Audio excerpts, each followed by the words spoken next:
Hey, do you want to play Sorcery this weekend? I made a Pathfinder deck that I want to test out. That's constructed, right? I don't have a constructed deck yet. I only have a basic precon, and I still need more good cards to play with you. Okay. Oh, I know. I have some extra booster packs here. Why don't we play some draft or sealed game with my sorcery buddies? That's a great idea. So, do you know how to play those formats? Well, no, but I'm pretty sure that Hayne from Wizard's Den will teach us how to play those two formats today.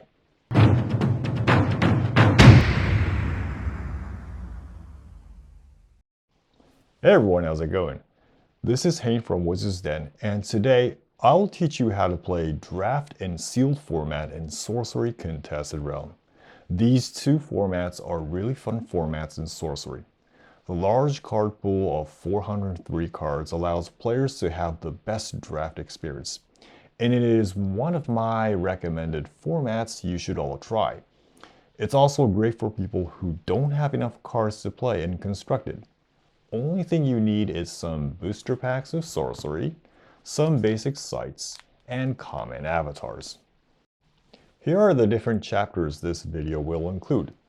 I will start from the limited format overview, then talk about how to play draft and sealed individually, and finish with some tips. So first, let me give you an overview of the formats. Draft and sealed are both limited formats that does not require players to construct a deck beforehand. They are required to build a deck from random cards, typically drawn from actual booster packs. These limited formats are great for the following reasons. One, it lowers the barrier of entry, as you don't need to worry about being trampled down by super optimized decks with a lineup of all the powerful cards available. Two, it provides meaningful ways to consume booster packs, which is a good thing for stores as they can do events and raise sales at the same time. And three, it is super fun. Sealed format is in fact the most technically challenging format, so it does entertain experienced players too. Also, the limited card pool generates card interactions that you never see in constructed formats. And that element of surprise always makes sealed formats a really fun experience. Having played draft and sealed formats in Sorcery several times, I can say that the 403 card set with tons of interactions makes Sorcery one of the best TCGs to play limited formats, if not the best. The deck format is the same for both sealed and draft. Your deck will consist of 25 spellbook and 12 atlas cards minimum. A very important difference from constructed is that the limit on the number of same cards you can have in your deck does not exist.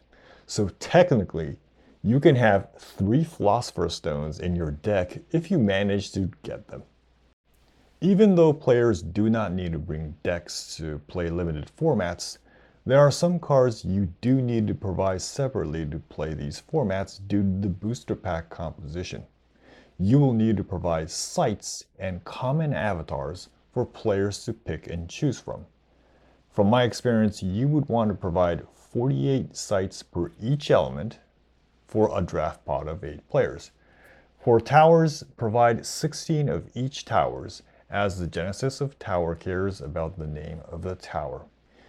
You would also want to provide 8 of each of the 5 common avatars, which are Sorcerer, Geomancer, Spark Mage, Waveshaper, and Flamecaller. Also, provide rubbles, tokens, and some random ordinary cards for proxies. The proxies are there so that if someone drafted a foil card and forgot to bring sleeves, you can provide them a proxy to play with instead. As I just mentioned about sleeves, it is a good idea to have some extra sleeves for limited format purposes in your deck box, so you can play limited formats anytime while keeping the cards in good condition. I keep mine like this. I have 3 different sleeves, red for sights, black for the spells, and clear for the avatars. Just go with single sleeves though. You won't have time to double sleeve them. Once you've finished playing, make sure to return all the sights and avatars that were provided so that it can be used for different games. You will take home the cards you drafted. So let's get into the details of draft. Draft is best played with 8 players per pod. It can be played with 6 players considering the number of minions per element, but you wouldn't be able to play a normal Swiss round for that one. Each player will be opening 3 booster packs, and each player will be picking cards from all the packs everyone opened. This pick process will be explained later in details. Each player will be picking 42 cards and spend somewhere around 1 minute per card, which makes the card picking process to take around 30 to 45 minutes, depending on the speed. After the picking process is complete, players will receive 30 minutes for deck building and start playing, each game being 30 to 45 minutes long. A draft pod with 8 players will take about 4 hours for the whole process. Now I would like to explain the card picking process for the draft. You will first open your first booster pack. You will remove the last card and give it to the game master, as that card will not be used for drafting because they are sights or common avatars. As I explained before, those will be provided separately. Now you will pick 1 card from the pile and face it down on the table. You are not allowed to touch or look at the picked card until you end the whole picking process. This is to prevent switching picked cards from the pile with a different card. After you picked a card, you will pass the pile of cards to the player sitting to the left. Continue doing this process until no cards are remaining, and after this, you will open your second booster pack, and this time, when you pass the cards after picking, you pass the cards to the player sitting on the right side. You will keep passing the cards until all the cards from the packs are gone. You then open the third pack and repeat. This time, you will be passing the cards to the left. So the direction of who to pass the cards alternate from left to right for different packs. Now I have a quick remark regarding foil cards. When you open a pack, immediately look through the pack for foils. If you find one, you will reveal the foil and tell everyone else in the draft pod that you pulled a foil. This is to prevent knowledge difference between players regarding the existence of the foil card. As you already know, sorcery cards have full art on the back of the foil cards. Therefore, if a player picks a foil card, it would immediately be apparent from the players sitting nearby, but may not be realized by players sitting far away. This will result in information inequality. Therefore, you tell everyone in the pod where the foil was pulled. After picking is complete, you have 30 minutes to construct a deck. Select the required amount of sights and an avatar for your deck, and start playing. Typically, a simple Swiss match can be used for matching, but this can be varied depending on the game. Now let's get into the details of sealed format. Sealed can be played from 2 players. It's a good format if you can't get 6 or 8 players to play with. Each player will be opening 6 booster packs. The difference with draft is that there is no picking process. You keep all the cards from the packs you open. Each player will construct a deck out of the 6 booster packs they opened in 30 minutes. After that, you start playing with each round being 30 to 45 minutes. Sealed is very simple as there are no picking process and you can always play it regardless of the number of players available. However, it is still more fun to play with multiple players, and perhaps having like 4 players will make the game more interesting.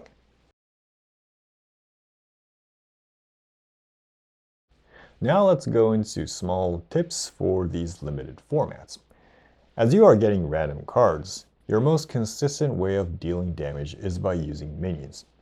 Make sure to include around 60 to 80% minions in your spellbook. Also, try to pick the large powered minions.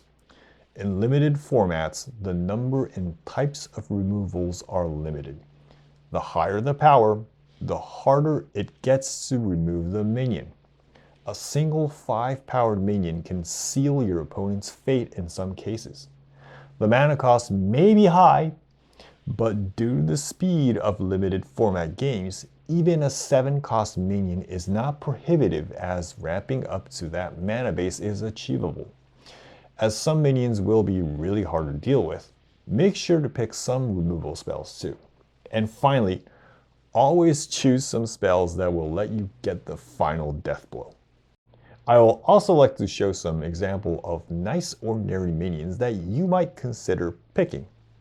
Any minion that has a power greater than 3 becomes difficult to remove, especially in sealed formats, as rolling boulders and fireballs don't come by easily.